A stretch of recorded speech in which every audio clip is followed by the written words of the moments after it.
Hi, I'm James McGuire, and on eSpeaks today, we're looking at some interesting predictions for data analytics in 2022. We're going to look at what's going to be going on. To discuss that, I'm joined by someone who is very close to the market. With me is Ashley Kramer, Chief Product and Marketing Officer at Sisense. Ashley, hello to you today. Hi, James. Thanks for having me. So I know you made some really interesting predictions. Before we get to them, I'd love to get a sense of your career, because I know you've had some really interesting jobs in your life.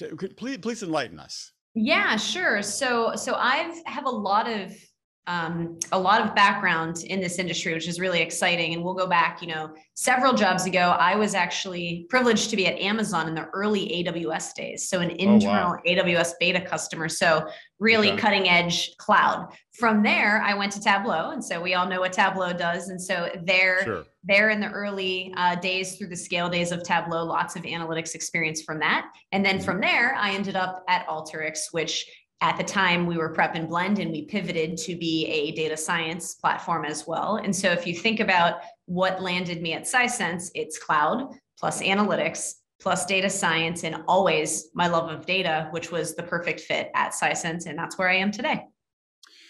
Speaking of that, the love of data is really interesting in that it seems like the time period we're in, even like last year, the last couple of years, data feels like it's undergoing an explosion in terms of importance. Like everyone I talk to everyone is a data company. No matter what they did before, it's like we sell data now. Like data is just like it's having its 15 minutes of fame, but I think it'll extend. I think that's right. I mean, every company is a data company, but not every company is using their data wisely to drive change. And it's not their fault. I'm not putting fault. It's that we don't make it easy. It's exploding from everywhere. It's not always centralized in one place. And there's a lot of different ways to try to interpret it. And so, of course, we'll talk today about some of my predictions and where we think Sisense can help break some of that down. But it will just continue to be everywhere we go, and more will continue to be available. And so our goal is how to make that digestible, consumable, and approachable to everybody, not just an analyst, not just a data scientist. And that's the unique challenge ahead, I believe. And that's my one last question before I get to your predictions. I mean, the phrase you sort of suggested is I hear a lot is the democratization of technology. So data is going to be available to everyone. AI could be available to everyone. It's really digital transformation slash the democratization of technology. I find is really interesting. It's really interesting. And it's in a lot of cases, let's introduce data to make wise choices. Let's use AI in different everyday workflows, but let's not always necessarily need the end user to know that that's what's happening, because it can be intimidating. And so that's the unique challenge I think we have moving into the future. So let's look at some of your predictions, some interesting predictions. Number one, organizations will redefine what it means to build a culture of analytics. Now, I might throw a slightly skeptical note in that some organizations have not even defined, much less redefined, but I like the idea they're going to redefine, because I think about the culture of analytics is embracing your metrics, using it to make decisions as opposed to just gut instinct. But what do you mean about redefining what it means to build a culture of analytics? Yeah, and so maybe it's organizations and thought leaders in the market. For years, including myself, we've been saying to build a culture of analytics, it means we're going to send people to become more data literate. We're going to ask people at night to take these courses. We're going to bring these great consultants in to teach everyday business users, everyday, knowledge workers how to interpret data, how to read dashboards. And my prediction is that's finally going to change, particularly during this COVID era. People are busy and they're doing their core skill set, and that's great. How do we now introduce data in a digestible way that really, really means something to them? If you think about it, we're not going to send a nurse to data literacy school. That nurse is really busy, particularly right now. So how do we let he or she leverage data to be more efficient, to triage in a more optimized way, using data, but not giving them a dashboard, putting it right in that application where they are, maybe just in plain English. That's just one of many examples. And that's where I think we'll redefine what that means. All right. Prediction number two, the most data-driven organizations will combat tool fatigue by bringing data to workers where they are. So I'm hearing it's sort of a distributed data, data's free, data can move wherever it needs to go. Is this what you're saying? So what I'm saying is the data is presented where people are spending their time versus what we've thought of in the past. So we've thought, okay, we'll build a culture of analytics by making everybody an analyst as like a side part of their job. Now, what I'm saying is, instead of saying, okay, there's more data, let's introduce 3 more tools to our team to help them be successful, one on a desktop, one in the cloud, one on their iPhone. Instead, maybe we can just deliver it in their everyday workflow. So maybe everybody's using Slack these days. Everybody, we're on Zoom right now. Everybody's using communication tools because we're all working from home. Oddly enough, I am in an office today, but I'm usually not. Okay. So let's let them ask a question in Slack around analytics, and let's get them the answer right there. That's where they're communicating with people. Let's let them share right from that Slack information, which is really them asking a question deep within the data, but they don't have to go use a separate tool. They don't have to do anything. It's right there in their everyday workflow. Again, just one of many examples, because introducing more and more tools is causing tool fatigue and will continue to. So let's take those tools that are already there and bring the data and analytics and predictions to the people where they're spending their time. I very much understand what you mean by tool fatigue, because I feel tool fatigue myself. Sure. What would it mean? So for I'm on Slack and I don't need to go to a separate application to look at the metrics. How would the data be right there in Slack? What would it look like? So with something like Sisense provides a Slack bot, which is basically we're the engine behind it, you would literally put / what are my sales over the past week? And boom, there's the data.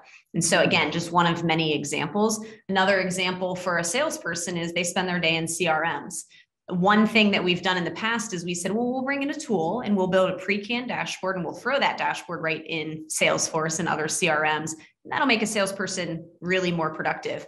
Salespeople don't always need the same information, and those pre-canned dashboards are just one glimpse of the world that they might not understand. So again, another approach that we've taken here, which is underpinning this prediction, is the salesperson can create a customized data story and can say, okay, this opportunity looks good, but show me some others like this. Show me who we competed against and what we did to win and how to close the deal by end of year, because we all know we're trying to do that. Customize the experience right within the workflow. Another example of being right there in the moment, but not introducing more tools. Interesting. All right. Prediction number 3. This one's really interesting. Automation turns prescriptive analytics into prescriptive guidance. When I think about prescriptive analytics, I'm thinking about metrics that we can look at to tell us where we might want to go. When I think about prescriptive guidance, it's really telling us where to go. So are you saying that our platforms, our analytics platforms, will really tell us where to go, or what am I missing here?